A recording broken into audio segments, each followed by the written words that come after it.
everyone, welcome to the Horror Room. I'm Travis Bruce, and today we're doing another Women of Horror Spotlight. Today I have with us, she's an author, and she has two collections of short stories out right now.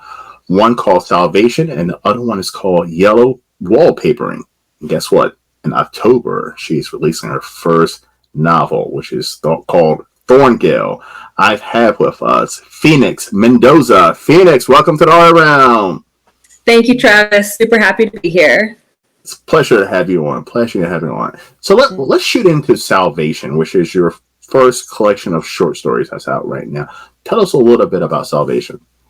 Okay, so it's actually called Salivation. People get it mixed up all the time. That was intentional. I wanted it to kind of have that echo of the word salvation, but it's the noun form of the verb salivate. So to salivate, but into it. And it's a collection of short stories ranging from, I'd say, like 2,000 words to 20,000 words. So the shortest one's actually a novella length story. And they're all about the intersection between hunger and loneliness.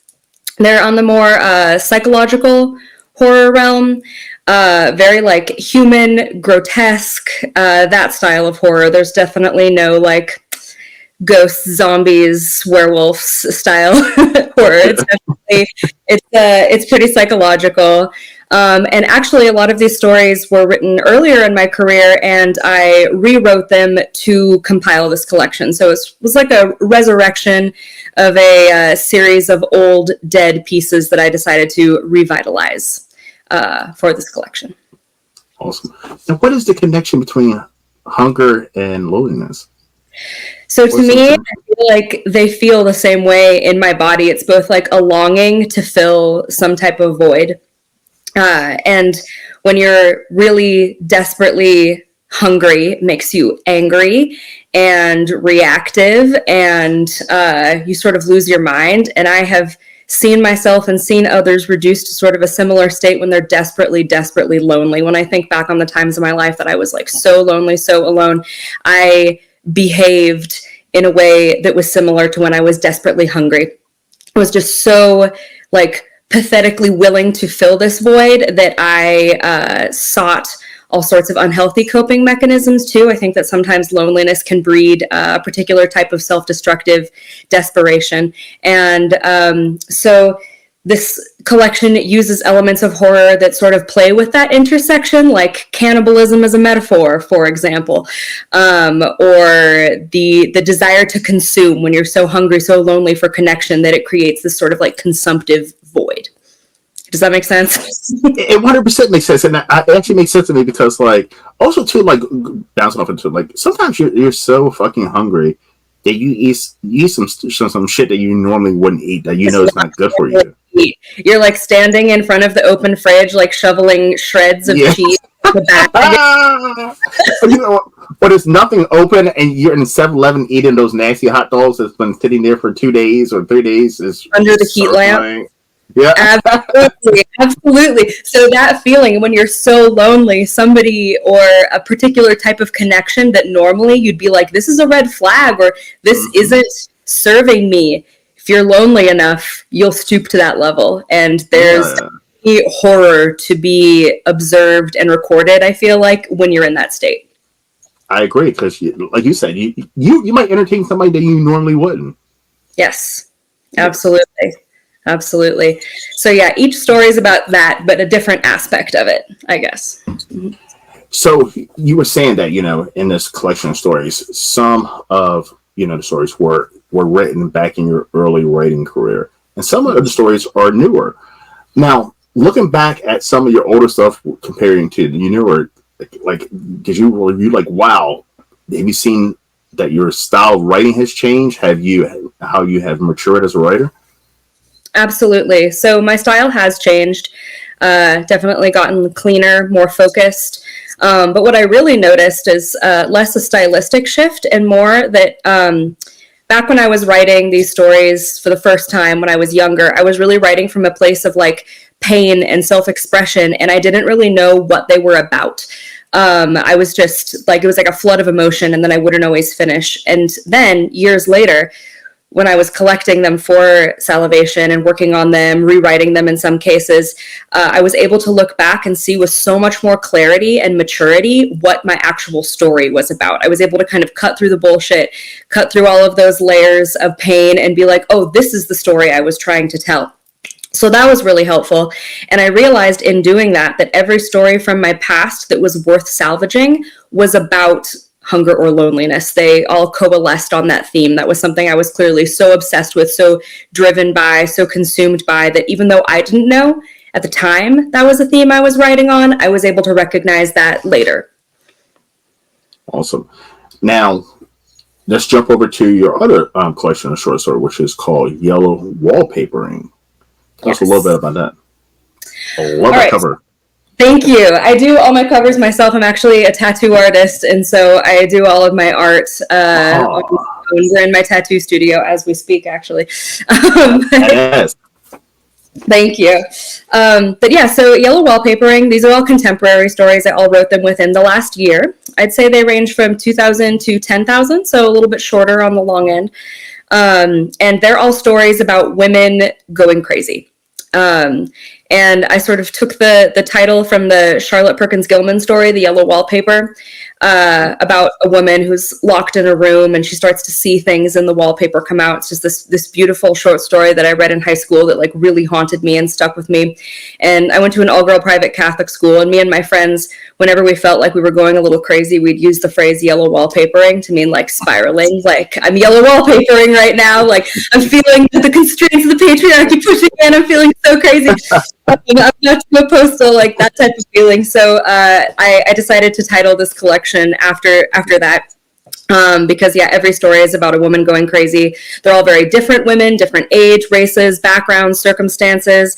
But it's sort of about the justifiable madness of like being a woman in society. That's the only sane way to react to society, is to go insane. Now, are men the reason that most of these women are going crazy in your story?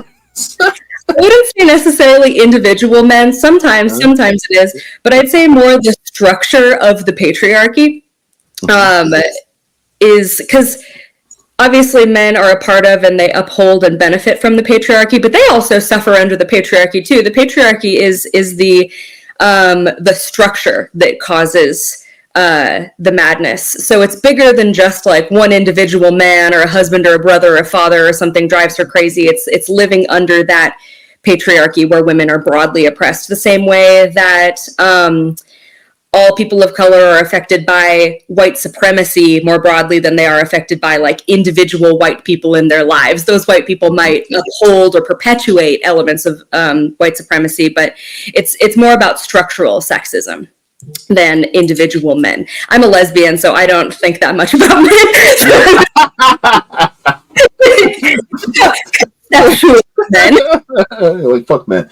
Listen, now, no. But what gave you inspiration for these stories? Like, did you did you get real life inspiration from people you've heard stories that have pushed them over the edge, like actual women?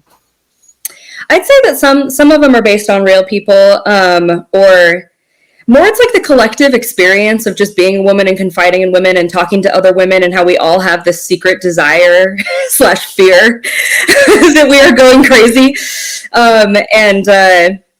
Again, it's the only sane way to feel under the patriarchy sometimes. And you're like, walking through the world being like, am I like fucking crazy? Like, is it me? And then when you talk to other women and you realize like, oh, we all feel this way. Okay, it's collective. So that was part of it. So there's some things that are kind of drawn from real life experience, but really what happened is that I write all the time. I write constantly. So I was sitting down and writing daily, how I always do, and stories were coming out, and every story at this time in my life, this was last summer, they all just happened to be about the same thing. I get in these kicks, I think, where I like really desperately want to explore a concept to its completion. And so I'd write one story about a woman going crazy, and then I'd be like, well, I didn't get to explore this aspect or that aspect, because obviously, even though women are all having this shared collective experience, each woman is very different, and we all have different experiences, different madnesses, different environments. So I think part of it was just like drawing from real life, but then getting into this groove of obsession where I was like, I have to keep writing this in different ways. I have to explore it because I'm that type of artist. I get like hardcore on kicks. Now, when you write a story, do you already have an ending in mind, or is that something you have to work your way to?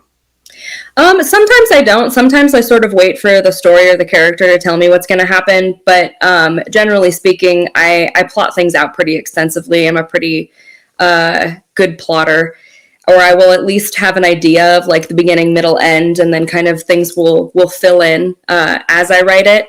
But there are a few stories in here that I sat down to write. I had no idea what these women were going to reveal to me over the process. I had like sort of the character in mind, this particular woman, and I felt like I knew her and her background and her history and her family and her psychoses and everything. And then I didn't actually know what was going to happen to her until I sat down to write it. So there are a few unusual stories in here where I didn't plot to the extent that I often do. Now, as a writer, you got all these stories bouncing in your head. Do you need quiet, peaceful environment to write? Like, do you have to go somewhere and separate yourself from everyone to write? Or do you like a little bit of chaos when you're writing? I do like chaos. I don't do super well in quiet. I live on a homestead. I have animals. I've got like tons of chickens everywhere and horses and goats and stuff. So it's like we've got like Old MacDonald Had a Farm style like vocalizations like constantly. Like my house is never quiet. So even when I'm at home, I have chaos going on. But actually, my favorite places to write are like utterly revolting, chaotic places. I like going to the Target like little areas where they have like Slurpees and like pizza. Yes. And it's like really? Right those. I like to write in a Panera Bread. Like so I used to write in a mall food court. I would like take my laptop to the food cart at like a huge mall in Los Angeles where I grew up, and I would write there. So because I like to people watch while I write, and I also I was about to ask, are you people watching and gaining your characters from actual individuals? Sometimes I am, absolutely. And then I also I don't like to write where I have access to the internet because I'll get distracted and I'll be like clicking to other websites. So I like to go places where there's no Wi-Fi or really shitty Wi-Fi, because then it's just like me, my word processor, and then like a bunch of people, you know, moving around doing what they're doing, and I'm observing things. I'm a very observant, human nature-based writer. I was a psychologist before I was a tattoo artist, before I was a writer. So I used to work as a therapist, so I'm very compelled by human nature, and that sort of motivates a lot of my horror. Like I said, I write more psychological horror. So I love being surrounded by people in that way, because I am drawing constant inspiration from them. But I also feel like that creates its own quiet where there's like such a din of people that it's like a white noise thing. Whereas like sometimes if I'm too isolated, then I won't be as productive. I'll start thinking too much. So I don't like to get too in my head when I write. I like it to just flow through me, I guess. So yeah. I'm the complete opposite in some way. Where I'm a people watcher. I'm a nosy person, right? I'm always like in a restaurant. I'm listening to I'm eavesdropping on people's conversations, and I'm making up stories about what's going on at that table. I feel like that would completely distract me from getting any work done. It's like both and for me. I do a lot of like full synthesis style writing where like I am seeing things and then I process it and then I write it really quickly, and then later I'll sort of prune through it in my revision process and see how relevant it is or isn't. So not all of my writing sessions are like, I'm writing this story, I'm writing the beginning of this story, I know exactly what's going to happen. Sometimes when I'm out in the world writing, I'm just sort of like drawing from the universe and like taking notes and observing people and sort of creating raw material that I can draw from later when I actually put a focused story together. But things from the real world are always making their way into what I'm doing. I will say though that like if I need to really buckle down and like do structural stuff like plot, like the outline, then I do need quiet. I like to do that like on a train usually, like a long train ride or something, because no Wi-Fi or crappy Wi-Fi, a little bit of observation, but it's also like you can look out the window at scenery, that type of thing. I do most of my writing at my house, but like I said, it's still chaotic there. There's still so many animals, so many chickens. So see, I live in Baltimore, so I live in the city, so there's constant noise. So I go down into the basement. That's where I'm at now. I go down into the basement. It's kind of soundproof down here too. Perfect. But this is where I do all my work. I mean, this is where, because I'm a person, I'm easily distracted. I'm pretty sure I have ADHD or something. But like, I get distracted so easily, and I can only focus on one thing at a time. I cannot multitask. And if I'm up where there's a lot of things going on, I'm like, oh, let me do this, let me do that, and then I'm drawing myself from each. I'll get nothing done. I'll get nothing done. At least you know this about yourself, so you know you have to go into isolation. I feel like I get more distracted when it's just me and myself in my brain, because I'll go off on some tangent, and like, yeah, something about chaos helps me focus. So let's go ahead and transition over to, listen, you went from short stories, and now you get your first actual novel coming out in October, and that's called Thorngale. Yes. Tell us a little bit about Thorngale. Okay, so I have written novel-length things before. This is just the first thing that is novel-length and like publishing quality, in my opinion. I used to write like ridiculously long manuscripts, things that were like 120,000 words long, and I was just like, I'll never edit it again. I'll never look at it again. It was just like too many words. And this is a very focused, short novel. It's only 60,000 words, so about 200 pages, like pretty brief. I thought it was going to be a novella when I started writing it, and then as I started writing it, it ended up unfurling into something much longer. It's quite different from my short stories. It's a historical gothic horror piece. I'd also say that it technically could be categorized as extreme horror, but I would never say it's splatterpunk. I write extreme horror in like a really, really literary way, but the things that happen in it are quite extreme. And it's about two brothers who live in their like super isolated, sort of moldering, neglected estate in Cornwall, and it takes place between World War I and World War II. So the turn of the century, mid-20s. And it's a psychological sort of character study about their relationship and their like increasingly codependent, horrific dynamic. And then Thorngale, the title, that's the name of their estate. Almost all of it takes place within the estate. It's very interior. And I'm super excited to share it with people because I love it so much. I'm like so proud of it. I had such a wonderful time writing it. So I'm just like so excited that it's coming out. Now, by this being like a historical piece, did you have to do some research on what was happening during that time? Yeah, I did a lot of research. I read a lot of books about it. I read a lot of books about Cornwall. I ended up going to Cornwall to do research. So I traveled all the way to Cornwall, which is, I'd been to London and Sheffield, like some of the cities in the UK before. I actually worked in London for a while. But I had never been to that part of the countryside. I'd been like as far as Hampshire County. So it was very exciting to actually like go to that little peninsula and the coast, and it influenced the writing process a lot. And I've written historical things before, but this was the first long form historical thing that I was doing where the history was relevant. So yeah, there was a lot of research involved. Luckily, I was like so obsessed with it and so excited about writing it that it was all really fun to do the research. I was like so enthusiastic about it. So it wasn't a pain. I wasn't bored by it or anything. Now, is it hard transitioning from short stories to a full-length novel? So I can imagine a novel is actually easier, or am I wrong? I think a novel is easier, actually. Even though I tend to write short stories and I love the short form, I'm not good at brevity. I am a long-winded writer. I tend to go on and on and on. I love the constraint of a short story because it keeps me from doing that.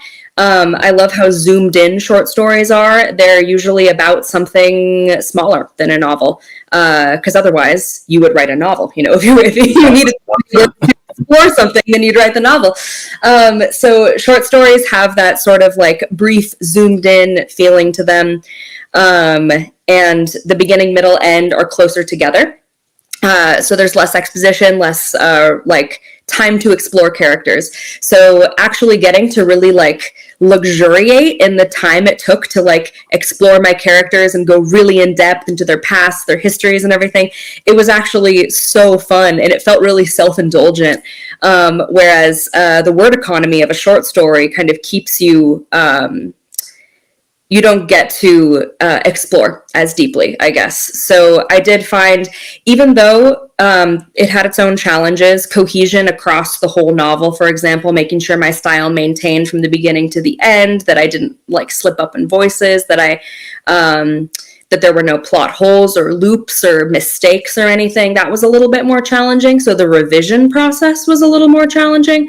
But actually writing it, it was so nice to just like go on and on and on. I was like, hell yeah. I actually really dig into my characters because I love doing character work. So yeah, it was difficult in some ways, but also really rewarding and exciting and easier in some ways. Now, every time you finish a project or book and it's getting to that time where it's released, are you like, holy shit, this is awesome, like my artwork's paying off and now it's in a form for everybody to see and read?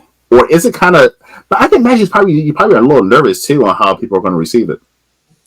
I do get a little bit nervous because of the horror that I write. I feel like I'm pretty like controversial, and people either like love what I'm doing or they hate it. I don't get a lot of like lukewarm readers. I definitely get people who are like angry at me or like think I'm like a depraved pervert or like whatever, you know. I think that always happens when you're writing horror. There's people who are going to be like, if you're writing something that's awful, then you clearly can't separate reality and fiction or whatever they think. So I do get some backlash, I'd say. But I'm used to it at this point, and I also consider it a compliment on some level because I'm like, I've elicited really strong feelings in you. So even if they're negative feelings, yeah, like you're feeling very strongly. And also, like, I'm a horror writer. I intend to horrify. That's like part of what, you know, I'm doing. Offend a little bit. Offend. There's supposed to be a little bit of that. Also, like, I've loved horror my whole life, and I like relish the feeling of like when I was young and I would go to a Blockbuster and I would like look at the covers of the VHSs of like Candyman and Silence of the Lambs, and they scared me so bad and they made me so grossed out and so upset, and my eyes would be like watering, but I also was so compelled by them. And that's the feeling that I'm going for, that sort of dual upset and discomfort and like seduction, where you're like, I'm so curious about this even though I kind of want to look away. So even though people don't like it a lot of the time, I'm like, that kind of comes along with the package of writing horror. And I'm okay with that. I do have nerves to some degree, always, just because, like, even without the element of controversy, it's vulnerable to share something that you've written and that you love with an audience. But mostly I feel excitement. Mostly I'm just like, I've been working on this for so long and I can't wait for you to read it. Because that's always the end goal, you know, is to have people read it. Like, I write for myself, but I want to share it with people. That's the point of art, is pathos, is eliciting feelings in people.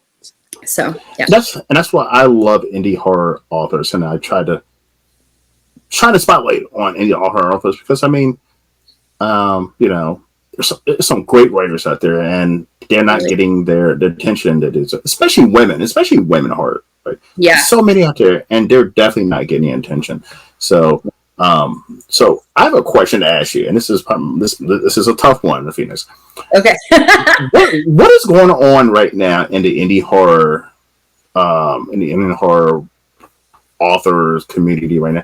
There's a lot of bullshit going on. There's a lot of toxic shit and name calling and finger pointing and sexual shit. What the fuck's going on? So I have my theories because I'm very removed from it. I sort of like sit on the periphery and I definitely watch it and examine it. But I'm not super involved in a lot of ways. I come from fandom spaces. I used to write fan fiction, and those spaces are also rife with drama and infighting. And I've been there and I've done that. And I know that there's nothing that comes out of engaging with that type of toxic shit. But I think part of what's going on in the indie horror community is that in traditional publishing, there's a level of accountability about behavior because you'll get booted from your publisher or your agent if you behave in a certain way. Whereas indie publishing, we're all doing it all on our own. We're either self-publishing or working with indie presses, and there's a little bit of money moving around, but there's not as much money, there's not as much accountability. And I think that means that people go like full mask off because they're like, well, my publisher is not going to drop me because I don't have a publisher, I'm my publisher.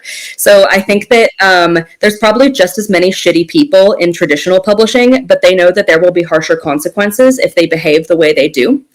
So I feel like a lot of that stuff, particularly the sexual exploitation and the misogyny, I know for a fact that is going on under wraps in the traditional publishing world as well. I have friends in traditional publishing, and there are scandals that get covered up. Like, I know that shit is happening, and that people are abusing their power. But I think that because indie publishing, the accountability isn't as much of an issue. It's like the same amount of stuff. It's just happening in this very public forum. Which is super unfortunate. I think that they're both unfortunate. I think that concealing it and having it be hidden is just as bad.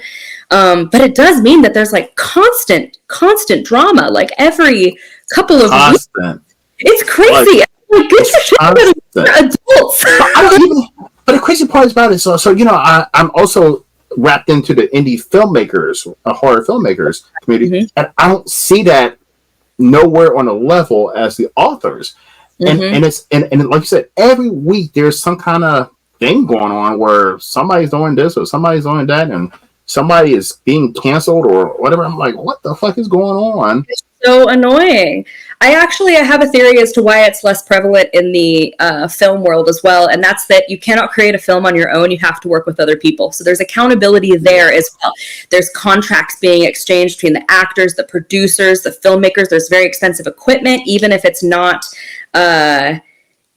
professional level equipment. So even indie filmmaking, even though it's indie, there's still more money being passed around, more contractual agreements, more legal stuff happening, and also more accountability as a result.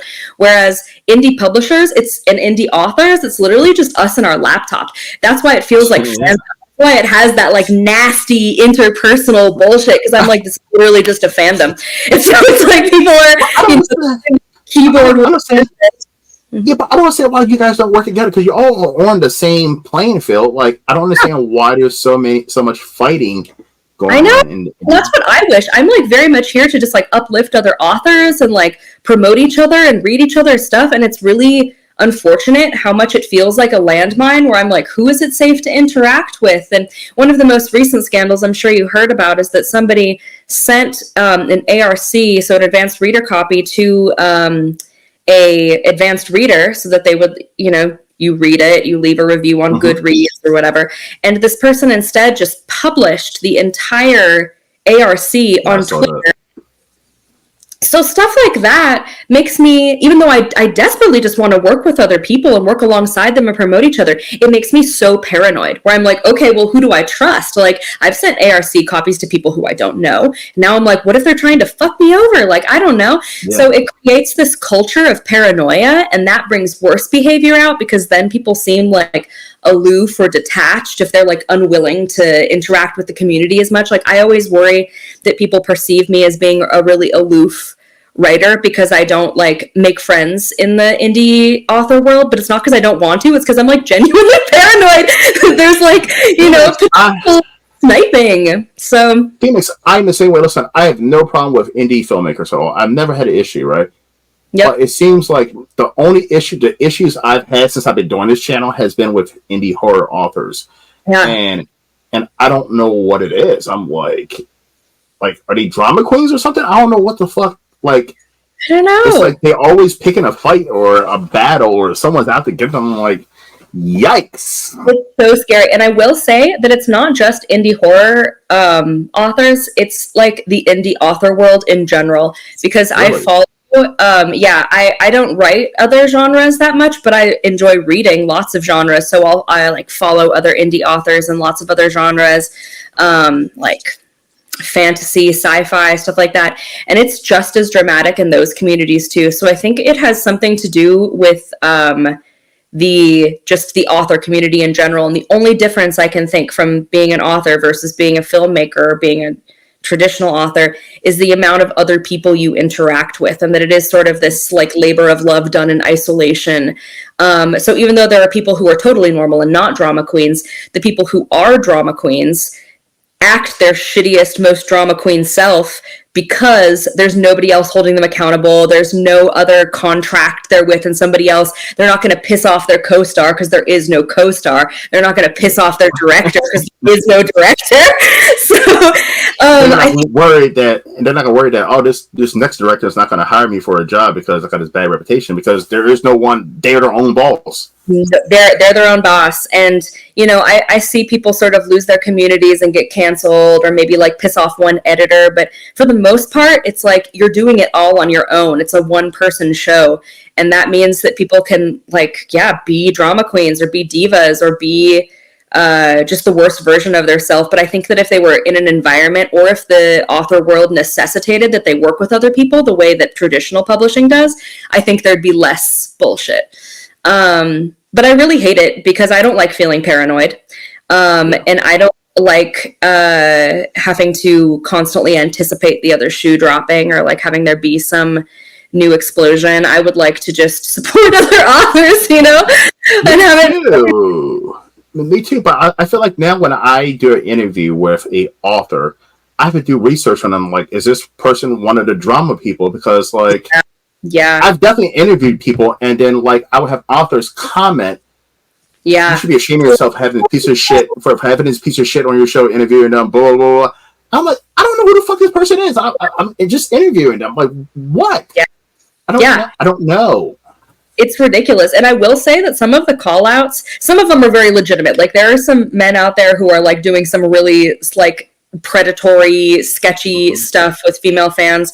But there's some things where it's like, you know, so-and-so got canceled for saying or doing this thing, or like writing this problematic thing. And I'm like, we're writing horror. Like, I'm exactly. so like, easily offended and you write horror. Yes, I agree. I'm always afraid of getting canceled. I have gotten canceled before in fandom spaces for writing things that are like too dark or too weird, which is so frustrating as an indie author, because that's the reason why I don't traditionally publish. I went through the process of looking for agents to query and publishers, and even if you Google like horror agents looking for horror, they'll be like, I'm looking for XYZ, and then they'll have stuff that they don't read, and all the stuff they don't read is stuff I write. You know, it's always like really extreme stuff, but no animal abuse, but no like child sexual abuse, like stuff like that. And I'm like, sorry, I write dark stuff. Like, we're horror writers. So that's why I started writing indie, because even though I have published professionally, and I have gone through I submit to literary magazines, and I've written for publications before, I hated the amount of censorship for even horror authors. And I was like, okay, well, if I'm publishing it myself, if I'm going the self-publishing route, then I don't have to deal with that. And now I'm like, oh, maybe I will have to deal with it, because I'm braced for some sensitive person on the internet to like read my stuff and then decide I'm crazy or whatever. And I'm like, I'm sorry, but like, why are we policing what people write? This is horror. It seems there are definitely some oversensitivity, in my opinion. It is. Listen, and I ask that question because people who are not in the indie horror author community don't know about the bullshit that's going on in that community.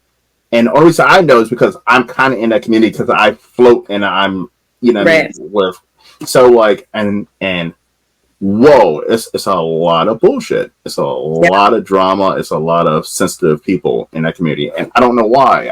I felt like indie horror authors should be working together to uplift each other or something.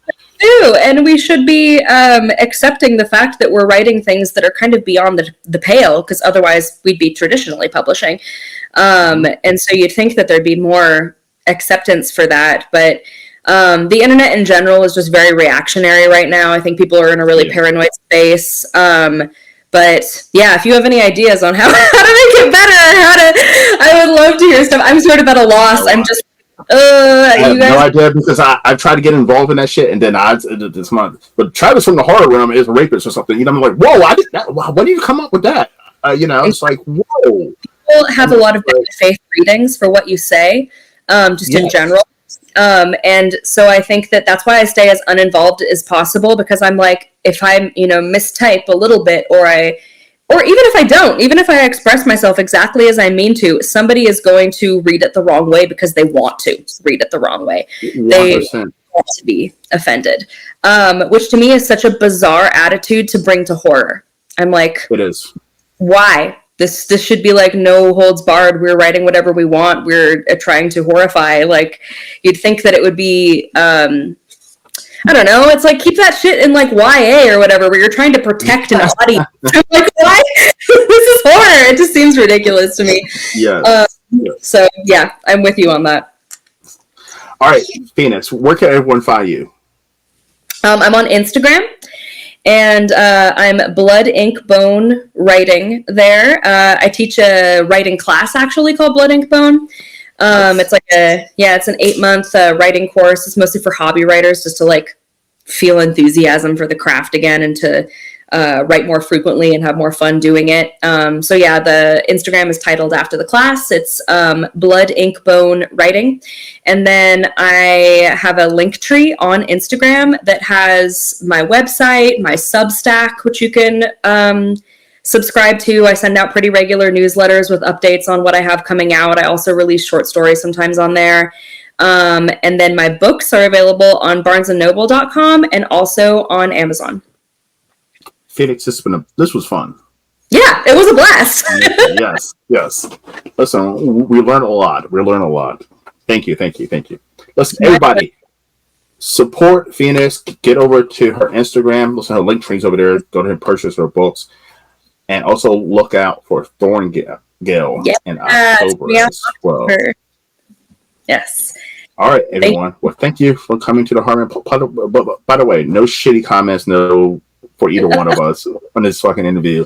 Thank you for coming to Heartland. I'm Travis Bruce, and that is Phoenix Mendoza. We'll see you next time.